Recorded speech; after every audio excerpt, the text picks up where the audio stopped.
తాకట్టులో ఉన్న బంగారాన్ని విడిపించి ఆ రోజు ఆన్లైన్ రేటుకే మేము కొంటాం. Sharma gold company. నమస్కారం, వెల్కమ్ టు సుమన్ టీవీ. నేను గీతాంజలి. కార్తీక పౌర్ణమికి దీపారాధన చాలా ముఖ్యమని చెప్తారండి. అందులోనూ ఎన్ని దీపాలు మనం వెలిగించాలి, ఎన్ని ఒత్తులతో వెలిగించాలి, ఏ ద్రవ్యాన్ని మనం వినియోగించాలి, ఇలా చాలా సందేహాలు ఉంటాయి కదా. అలాగే పౌర్ణమి రోజున దానాలు చేయటం కూడా చాలా ముఖ్యం. ఎంతో విశిష్టత ఉండి దానాలకని చెప్తూ ఉంటారండి. ఏమిటా విశిష్టత? మనం ఏవి దానంగా ఇస్తే మంచిది, మనకు కలిగేటువంటి ఫలితం ఏంటి తెలుసుకుందాం. వివరించేందుకు ప్రస్తుతం మనతో పాటు ఉన్నారు ప్రముఖ జ్యోతిషులు బ్రహ్మశ్రీ నందిబట్ల శ్రీహరి శర్మ గురువు గారు. వారితో మాట్లాడదాం. గురుగారు నమస్కారం అండి. వాగర్థావివ సంపృక్తౌ వాగర్థ ప్రతిపత్తయే జగతః పితరౌ వందే పార్వతీ పరమేశ్వరౌ. సదాశివ సమారంభాం శంకరాచార్య మధ్యమాం అస్మదాచార్య పర్యంతం వందే గురు పరంపరాం. ఆదిత్యాయ చ సోమాయ మంగళాయ బుధాయ చ గురుశుక్ర శనిభ్యశ్చ రాహవే కేతవే నమః. శృంగేరి జగద్గురు పీఠాధిపతులకి, కంచి పీఠాధిపతులకి నమస్కారములు తెలియచేసుకుంటూ కార్యక్రమాన్ని ప్రారంభిద్దాం. కార్తీక పౌర్ణమి ఎప్పుడెప్పుడు వస్తుందా అని ఎదురు చూస్తాం మేమైతే. అంటే గురుగారు, సోమవారాలు ఎంత విశిష్టమో మొత్తం ఈ మాసంలో చూసుకుంటే చాలా ముఖ్యమైనది కార్తీక పౌర్ణమి అని చెప్తారండి. మా అందరికీ బాగా తెలిసింది ఏంటంటే ఆ రోజు ఖచ్చితంగా ఉపవాసం ఉంటాము, ఖచ్చితంగా దేవాలయానికి వెళ్తాము. ఇంకొకటి నియమంగా చేసేది ఏమిటంటే 365 ఒత్తులు వెలిగిస్తామండి. ఇలా వెలిగిస్తే సరిపోతుందా? పౌర్ణమి మేము ఇలా చేసుకుంటే చాలా? ఉన్నటువంటి పౌర్ణమిలలో కార్తీక పౌర్ణమికి చాలా విశిష్టత. కార్తీక పౌర్ణమి అనగానే మనకు గుర్తొచ్చేటువంటిది అరుణాచలేశ్వరుని గిరి ప్రదక్షిణ. అంటే ఈ అరుణాచలం అనేటువంటిది కొండ ఏదైతే ఉందో అది మనకు కుజగ్రహం నుంచి ఒక కొండ, ఒక ముక్క పడి ఆ ప్రదేశంలో పడింది, అగ్నికారక గ్రహం. అందుకనే ఈ కార్తీక మాసం కృత్తికా నక్షత్రంతో వస్తుంది. కృత్తికా నక్షత్రం అనగానే మనకు అగ్ని నక్షత్రం అది. ఈ కృత్తికల ద్వారా పెంచబడ్డాడు కాబట్టి కార్తికేయుడు అయ్యాడు. అందుకని కార్తీక మాసము ఈ యొక్క సుబ్రహ్మణ్య స్వామికి సంబంధించినటువంటి మాసంగా కూడా చెప్పబడి ఉంటుంది. అందుకని ఈ కార్తీక పౌర్ణమికే అన్ని పౌర్ణమిలలో గిరి ప్రదక్షిణ చేస్తే ఈ కార్తీక పౌర్ణమికే ఎక్కువగా విశేష గిరి ప్రదక్షిణ. ఆ యొక్క జ్వాలని నమస్కారంగా దీపాన్ని చూసినా సమస్త పాపములు తొలగిపోతాయని చెప్పి కాబట్టి కృత్తికా దీపం అని అంటారు. అంటే సాక్షాత్తు అది కుజగ్రహం అంటే సాక్షాత్తు సుబ్రహ్మణ్య క్షేత్రమే. అది కార్తీక మాసంలో అదొక ప్రత్యేకత. కానీ అన్ని దేవాలయాలలో ఈ కార్తీక పౌర్ణమి రోజున చాలామంది చేసేటువంటిది ప్రధానంగా అనాదిగా వస్తున్నటువంటి ఆచారము దీప ప్రజ్వలనము, దీపదానము, అమలకా దానము, అలాగే ఒక పురాణం ఉంటుంది, ఆ పురాణాన్ని దానం చేయాలి. అవన్నీ విషయాలన్నీ కూడా చాలా కూలంకషంగా చర్చించుకుందాం. సాలగ్రామ దానము, జ్వాలాతోరణం గుండా జ్వాలాతోరణ దర్శనము, జ్వాలాతోరణం గుండా చేయడం. అయితే విధి విధానంగా చూసినప్పుడు ఈ కార్తీక పౌర్ణమి నవంబర్ 15వ తారీఖు రోజున కాబట్టి బ్రహ్మ ముహూర్తంలోనే లేచి కాలకృత్యాదులు తీర్చుకొని చక్కగా పూజా మందిరంలో ఆవు నేతితో దీపారాధన చేసి అష్టదళ పద్మము వేసి అక్కడ మధ్యలో ఆ యొక్క పుష్పములు, పసుపు, కుంకుమ పెట్టి అక్కడ శివలింగాన్ని ప్రతిష్ఠింపజేసి ఆ యొక్క శివారాధన చేసుకోవాలి. ఆ రోజున ఉదయం చేసుకోవాలి. వీలైతే ఉపవాసం ఉండాలి. ఉపవాసం ఉండలేమండి, మేము అనారోగ్యం అనుకున్నప్పుడు భోజనం చేయవచ్చు. కానీ కార్తీక మాసంలో ప్రదోషకాల సమయంలో దీపారాధన, దీపదానం అనేటువంటిది చేయాలి. కాబట్టి 1 గంట కల్లా భోజనం చేసే అలవాటు ఉంటే చేసుకొని 5 గంటల కల్లా కాలకృత్యాదులు తీర్చుకొని సూర్యాస్తమయం సమయం కల్లా కూడా శివాలయంలోకి వెళ్ళాలి. శివాలయంలో శివాలయంలో మొట్టమొదటిగా ఏం చేయాలి? ఆ ప్రదోషకాల సమయంలో దీప ప్రజ్వలనం చేయాలి. ఈ దీప ప్రజ్వలనం అనేటువంటిది సాధారణంగా అందరూ చేసేటువంటిది ఏంటంటే ఆవునేతితో దీపారాధన, ఆవునేతిలో ముంచినటువంటి 360 ఒత్తులని చేస్తారు. అన్ని సిద్ధం చేసుకుని వెళ్తారు.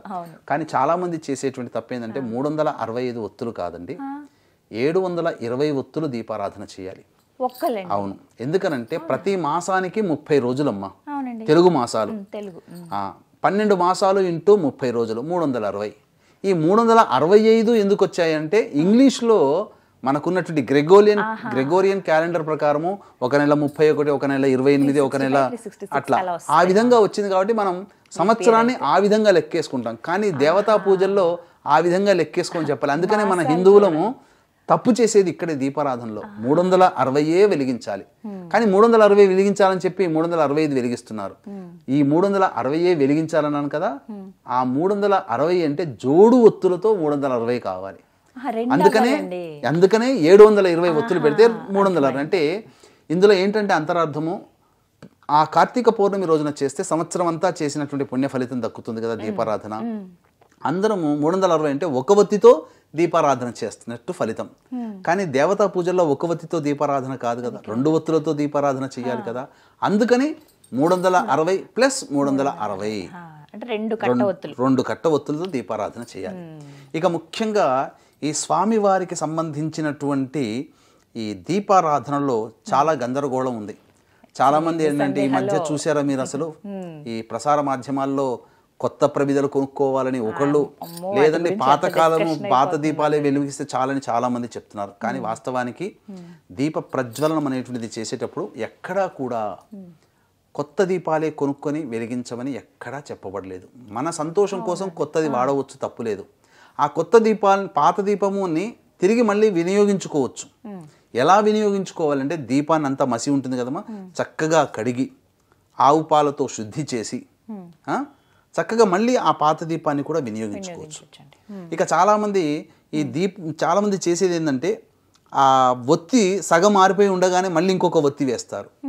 అలా చేయకూడదు. మళ్ళీ కొత్త ఒత్తి వాడాలి. ఆ పాత ఒత్తిని మళ్ళీ పైకి లాగి మళ్ళీ వెలిగిస్తారు. అలా చేయకూడదు. కాబట్టి పాత ప్రమిద వాడినా మళ్ళీ కొత్త ఒత్తి వేయాల్సిందే. ఇక కొంతమంది కొంత నూనె ఉండంగా మళ్ళీ కొంత నూనె పోసి మళ్ళీ వెలిగిస్తారు. కానీ ఆ విధంగా కూడా చేయకూడదు. ఆ నూనె ఉన్నప్పుడు ఆ నూనెని పక్కకు పడవేసి చక్కగా శుభ్రపరిచి మళ్ళీ కొత్తగా నూనె. అయితే చాలామంది చేసేది ఏంటంటే ఈ నూనె విషయంలో దీపారాధన నూనె అని చెప్పి ఆ బ్రాండ్ పెట్టి అమ్ముతున్నారు. ఇవి వాడకూడదమ్మా. ఇవి సమస్తమైనటువంటి అన్ని ప్రాణుల యొక్క ఎముకల నుంచి ఉడకబెట్టగా తయారై పైకి తేలినటువంటి తెడ్డెలాంటి నూనెని తీసుకొచ్చి చాలా చీప్గా పెడతారు. అందుకని దీపారాధన నూనె అంటే 80 రూపాయలకి 75 రూపాయలకి 1 లీటర్ దొరుకుతుంది. తక్కువ రేటుకి ఎందుకు వస్తుందా అని అంటే ఆలోచించండి. నువ్వుల నూనె ఎందుకో రాదు, ఆవు నెయ్యి ఎందుకో రాదు.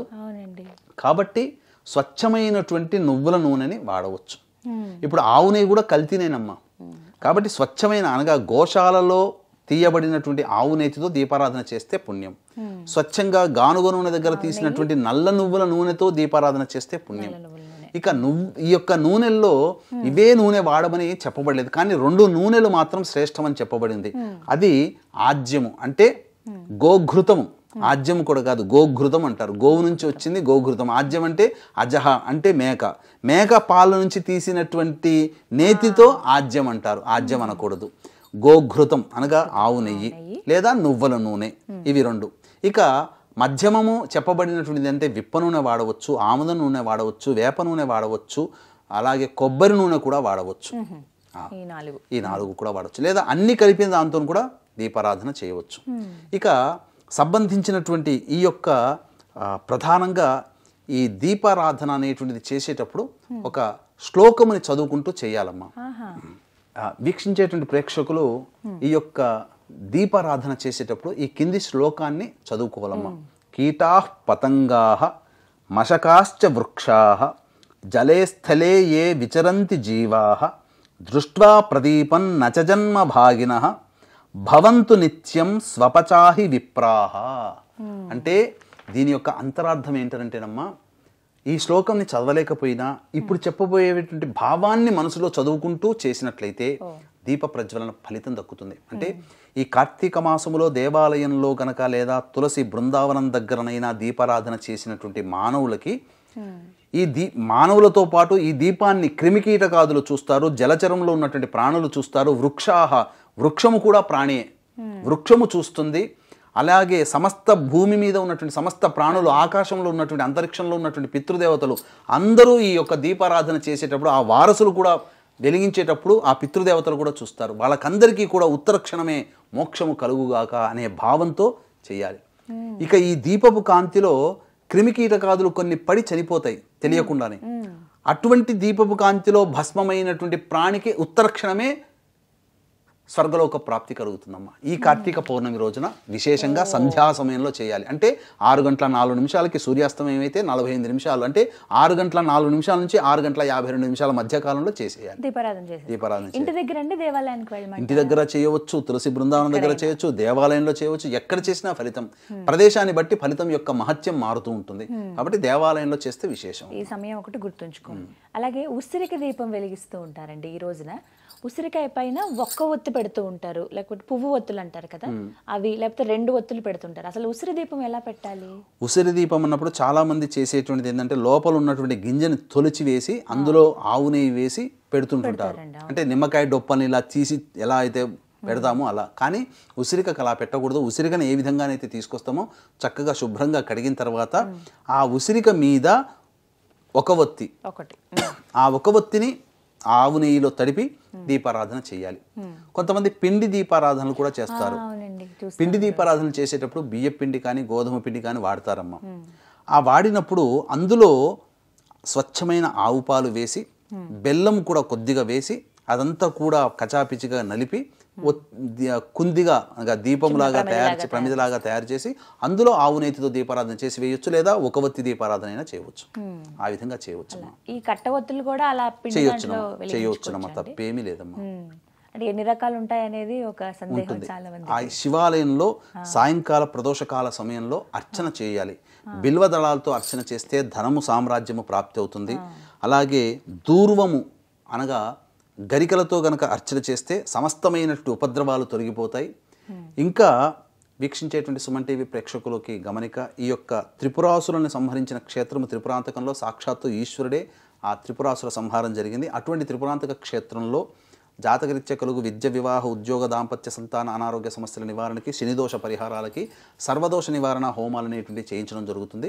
పర్ హెడ్ 1500 రూపాయలకి. అవకాశం ఉన్న వాళ్ళు కార్యక్రమ తదనంతరం కాంటాక్ట్ చేసి పూర్తి వివరాలు తెలుసుకోవచ్చు, గోత్రనామాదులు నమోదు చేసుకోవచ్చు. ఇక జిల్లేడు పుష్పాలతో, శ్వేత జిల్లేడు, తెల్ల జిల్లేడు పుష్పాలతో చేస్తే సమస్త శత్రుబాధలు, ప్రయోగ బాధలు తొలగిపోతాయి. కాబట్టి కరవీర పుష్పంలో అంటే గన్నేరు పుష్పంలో అనగా పచ్చగన్నేరు, బిళ్ళగన్నేరు కాదమ్మా, మామూలుగా పూజకు చేసే గన్నేరు పుష్పములతో గనక అర్చన చేస్తే ఇష్టకన్య, ఇష్ట వరప్రాప్తి అంటే కోరుకున్న జీవిత భాగస్వామి లభిస్తాడు. ఈ విధంగా అనేక పుష్పాలతో అర్చన ఆ రోజున సాయంకాల సమయంలో చేయవచ్చు. ఇక ముఖ్యంగా కూడా ఈ యొక్క కార్తీక పౌర్ణమి రోజున దానము చాలా విశేషమమ్మా. దానాది కార్యక్రమాలు చేయాలి. సాలగ్రామ దానము అనేటువంటిది ఒకటి బ్రాహ్మణుడికి, ఒకటికి దేవాలయంలో సాలగ్రామ దానం చేయాలి. అలాగే దీపదానము కూడా బ్రాహ్మణుడికి, ఈ యొక్క సంబంధించినటువంటి బ్రాహ్మణుడికి మరియు దేవాలయంలో విష్ణు ఆలయం, శివాలయంలో దీపదానం చేయాలి. దీపదానం చేసేటప్పుడు కూడా ఆ దీపములో ఆవు నెయ్యి వేసి ఒత్తి 2 ఒత్తులు వెలిగించి సంకల్పం చెప్పుకొని ఆ విధంగా ఇచ్చేవాళ్ళు పుచ్చుకునే వాళ్ళ సంకల్పాలు చెప్పుకొని దీపదానం చేయాలి. ఇక తరువాత ముఖ్యంగా ఉసిరిక దానం, అమలక దానం కూడా చేస్తే చాలా ఆరోగ్యం అమ్మ. ఉట్టిగా ఆ బుట్టలో పెట్టి ఆ ఉసిరిక శక్తి కొలది 1/4 కిలోనా, 1/2 కిలోనా, కిలోంబావా, అది మీ యొక్క శక్తి కొలది వీక్షించే ప్రేక్షకుల. ఆ ఉసిరిక దానం కూడా చేసిన చాలా ఫలితం. దేవాలయం దగ్గర ఇవ్వమంటారండి? దేవాలయంలోనే ఇవ్వాలమ్మా. లేకపోతే బ్రాహ్మణుని పిలిపించుకొని ఇవ్వచ్చు. దానిమ్మ పండ్లు గనక దానము చేస్తే అమ్మవారి యొక్క అనుగ్రహంతో ఆ ఇంట లక్ష్మీదేవి జన్మిస్తుంది పౌర్ణమి రోజు. అది లేదా ధనపరమైనటువంటి సమస్యలతో ఉన్న వాళ్ళు బిల్వార్చన చేసి అనగా మారేడు దళంతో అర్చన చేసి దానిమ్మ పళ్ళు దానం చేస్తే వారికి అచిరకాలంలో వాళ్ళకున్న అప్పులు తొలగిపోతాయి, ధనం సంప్రాప్తమవుతుంది. ఇక ముఖ్యంగా ఈ మార్కండేయ పురాణాన్ని గనక దానం చేయాలమ్మా. ఈ మార్కండేయ పురాణం దానం చేస్తే వాజపేయ యాగము చేసిన పుణ్య ఫలితం దానం చేసిన వాడికి ఈ కార్తీక పౌర్ణమి రోజున వస్తుంది. అది ఎందుకనంటే మహాయాగాలలో సోమయాగము, మన వాజపేయ యాగము, పౌండరీక యాగము, ఈ 3 యాగాలు చేసినటువంటి వ్యక్తికి రాష్ట్రపతితో సమానమైనటువంటి స్థితి కలుగుతుంది. రాష్ట్రపతి వస్తే ప్రోటోకాల్ ఏ రాష్ట్రానికైనా ఎలా అయితే వెళతాడో, ఈ 3 యాగాలు చేసినటువంటి వేద పండితుడికి అతను ఎక్కడికి వెళ్ళినా ఛత్రము, చామరము అన్ని కూడా పట్టుకుంటారు. ఆ ప్రోటోకాల్ అతను, బ్రాహ్మణులు అట్లా ముందుంటారు. అది చాలా గొప్పదైనటువంటి స్థితి అమ్మ. చాలా మంది మహానుభావులు ఉన్నారు ఈ యొక్క వాజపేయ, పౌండరిక, సోమయాగములు చేసిన వాళ్ళు. వాళ్ళని చూసినా నమస్కారం చేసినా ఆ పుణ్య ఫలితం వస్తుంది. ఆ మార్కండేయ పురాణాన్ని గనక ఆ రోజున గనక దానం చేస్తే వాజపేయ యాగం చేసినటువంటి పుణ్య ఫలితం వస్తుంది. ఈ విధంగా చక్కగా చేసి ఆ శివాలయంలో జ్వాలాతోరణం ఉంటుంది. ఆ జ్వాలాతోరణం గుండా కుటుంబ సభ్యులు ముమ్మార్లు శివనామస్మరణ చేసుకుంటూ ప్రదక్షిణ చేసినా, లోపల గుండా వెళ్ళినా అపమృత్యు భయదోషాలు తొలగిపోతాయి. ఇక దీపారాధనలో ముఖ్యంగా మనకు ఈ నక్షత్రాలు వచ్చిన తర్వాత దీపారాధన చేస్తాం కదమ్మా. 27 దీపాలు గనక వెలిగించినట్లయితే నక్షత్ర దీపారాధన చేసిన పుణ్య ఫలితం దక్కుతుంది. అప్పుడు ఒక్కొక్క ఒత్తి వేయొచ్చండి? వెలిగించవచ్చమ్మా. చక్కగా అందులో 3 ఒత్తులు కలిపి ఒక ఒత్తి, ఆ విధంగా ఒక్కొక్క ఒత్తి చేయవచ్చు. ఇక మరీ ముఖ్యంగా చెప్పాల్సినటువంటిది ఏంటంటే ఈ యొక్క అన్ని నూనెలు, ఆముదం నూనె, వేప నూనె, విప్ప నూనె, కొబ్బరి నూనె, నువ్వుల నూనె, అలాగే ఈ సంబంధించినటువంటి ఈ ఆవు నెయ్యి, ఇవన్నీ కూడా కలిపి దీపారాధన కూడా వెలిగించవచ్చు. సమస్తమైనటువంటి సన్మంగళం కలుగుతుంది. ఇలా అన్ని రకాలైనటువంటి దీపాలతో గనక చేసినట్లయితే ఆ కార్తీక పౌర్ణమి రోజున చాలా పుణ్యప్రదమమ్మ. పితృదేవతల యొక్క అనుగ్రహం కూడా కలుగుతుందమ్మా. అందుకనే ఈ పితృదేవతల యొక్క దోషములు ఉన్నటువంటి కుటుంబాలలో చాలా మటుకు వంశం అభివృద్ధికి రాదు. ఏదో ఒక రకమైన అడ్డంకి, పిల్లలకి పెళ్లి కాకపోవడం, సంతానం కలగకపోవడం, ప్రమోషన్లు రాకపోవడం, జీవితంలో సరైన ఉద్యోగం లభించకపోవడం, కుటుంబ సభ్యుల మధ్య అవినాభావ సంబంధాలు లేకుండా ఎప్పుడు ఉండడం, ఇల్లు కట్టుకోలేకపోవడం, ఇలా ప్రతిదీ సమస్యగా ఉంటుంది. ఆ కార్తీక పౌర్ణమి రోజున దీపారాధన చేస్తే పితృదేవతల యొక్క అనుగ్రహం కూడా కలుగుతుందమ్మా. ఇంకా చెప్పాలంటే పితృదోష నివారణ పూజలు కూడా జరిపించుకుంటే మంచిది. అందుకనే ఆ పితృదోష నివారణ పూజలు ఆఖరి సోమవారం, మనకి 25వ తారీఖు రోజున అవుతుంది. ఆఖరి సోమవారం రోజున అతి సామాన్య మానవుడు కూడా పాల్గొనే విధంగా తండ్రి వైపు 6 తరాలు, తల్లి వైపు 3 తరాల్లో దుర్మరణం పాలైన వ్యక్తుల యొక్క మోక్ష ప్రాప్తికి మన పీఠం ఆధ్వర్యంలో పితృదోష నివారణ పూజలు ఆఖరి సోమవారం 25వ తారీఖు రోజున ఈ నెల చేయించడం జరుగుతుందన్నమాట. ఇలా కార్తీక పౌర్ణమి రోజున విధానాన్ని ఏ మానవుడైతే ఆచరిస్తాడో సంపూర్ణమైనటువంటి శివానుగ్రహం కలుగుతుంది. అంతకు మించినటువంటిది ఈ శివాలయంలో కార్తీక పౌర్ణమి రోజున శివ ప్రదక్షిణ అనేటువంటిది ఒకటి ఉంటుంది. ఆ ప్రదక్షిణ గురించి వివరాలు తెలుసుకోవాలంటే ఇదే వీడియోలో, ఇదే సంబంధించినటువంటి మన సుమన్ టీవీ ఛానల్లో మనం వీడియో అనేటువంటిది వేసి ఉంటాము. శివ ప్రదక్షిణ కార్తీక పౌర్ణమి రోజున ఎలా విధానంగా చేయాలి, అందరూ చేసే 100కి 99 మంది చేసే తప్పు శివ ప్రదక్షిణలో ఉంటుంది. కాబట్టి ఈ శివ ప్రదక్షిణ ఎలా చేయాలనేటువంటి వీడియో సపరేట్గా మన సుమన్ టీవీలో మనం చేయడం జరిగింది. తప్పకుండా ఆ శివ ప్రదక్షిణని కార్తీక పౌర్ణమి రోజున శివాలయ ప్రదక్షిణ ఏ విధంగా చేయాలనో సంపూర్ణంగా వివరించున్నాం. దాన్ని చూసి ఆ విధంగా కార్తీక పౌర్ణమి రోజున శివ ప్రదక్షిణ చేయండి. మీకు ఆ ప్రదక్షిణ వివరాలు 100కి 99 మందికి తెలియదు. అందరూ కామన్గా మిస్టేక్స్ చేస్తున్నారు. మీరు ప్రదక్షిణ ముమ్మార్లు చేసినా, 100 ప్రదక్షిణలు చేసినా ఫలితము లభించదు. ఇప్పుడు నేను చెప్పినటువంటి అనగా చండీశ్వర ప్రదక్షిణ అనేటువంటిది ఒకటి ఉంటుంది. ఆ ప్రదక్షిణని చేసినటువంటి వాళ్ళకి మాత్రమే శివ ప్రదక్షిణ యొక్క ఫలితం దక్కుతుంది. కాబట్టి ఆ వీడియో సపరేట్గా చేసాము, ఆ వీడియో చూడండి. చాలా చక్కగా వివరించారు గురుగారు. కార్తీక పౌర్ణమి రోజు దీపాలు అసలు ఎలా వెలిగించాలి, ఎన్ని ఒత్తులు, అలాగే దానాలు ఏవి చేస్తే మంచిది, ఎటువంటి ఫలితం దక్కుతుందని. నమస్కారం గురుగారు. సర్వం శ్రీ ఉమామహేశ్వర పరబ్రహ్మార్పణమస్తు.